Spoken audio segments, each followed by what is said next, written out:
is I just want you to give yourself to this surah. When you're here and when you're not here, you're just in it.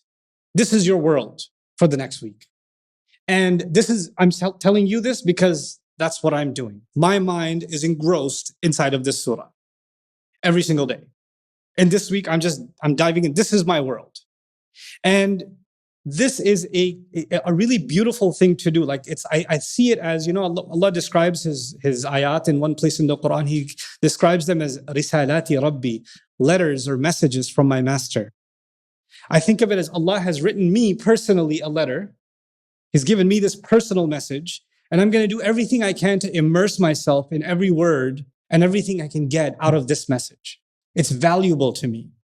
I'm not going to underestimate it and say, oh, I've read a letter like this one before. Oh, I've heard that one before. I'm coming at it with fresh eyes and with humility. That's one thing I want from you, to get the most out of what we're going to do. The second thing I want you to do is to realize that this is, in fact, every surah is a treasure for myself personally, not for anyone else. It's not, Allah didn't give this for tafsir scholars.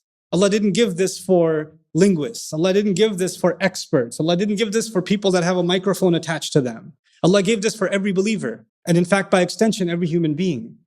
And so if I'm lucky enough, I'm fortunate enough to know that Allah has given me this message, then I'm going to treasure these words, right? I'm going to be focused on them and give myself to them, which then leads me to the next bit of advice. Giving yourself to the surah. Every Muslim, and I've met quite a few Muslims, we all have questions. And you're just itching to get your questions answered. So we could be talking about anything. And when you guys have done your share of lectures, right? And at the end of lectures is a question answer session. And 99.9% of the time, the questions at the end of a lecture, do they have to do with the lecture or no? They don't.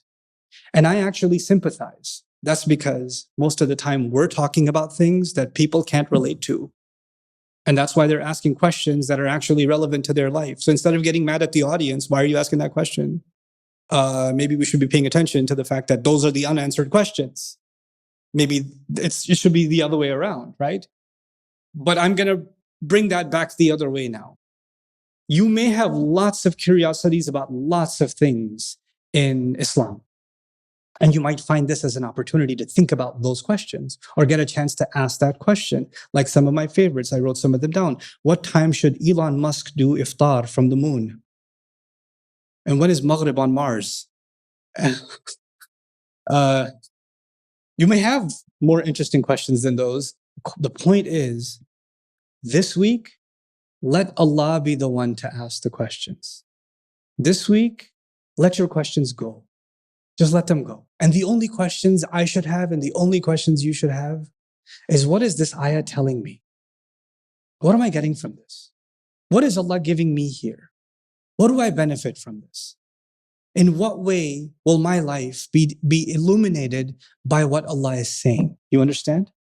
And this is the attitude that changes the way we even ask our questions about our religion. You know what I've experienced? I used to have, before I started studying the Quran, I used to have a lot of questions about a lot of things in the religion. Philosophical questions, legal questions, fiqh, you name it. And then I decided to just let my questions go for a little bit and just study the Quran. Just let Allah be the one that decides what I should think about, what I should wonder about, what I should be curious about. And you know what happened in my personal life? All of my questions disappeared. Either they got answered in a way by Allah without me even asking that nobody could have answered, or I realized how irrelevant the question was.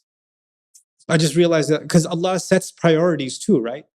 Allah changes our priorities too. So that's my request from all of you to get the most out of this week, is to actually surrender ourselves to the surah, give the most to it, even outside of these discussions. I want you to read, contemplate, think about what it is that Allah Azza wa Jalla is saying in this incredible surah. So that's the opening comments.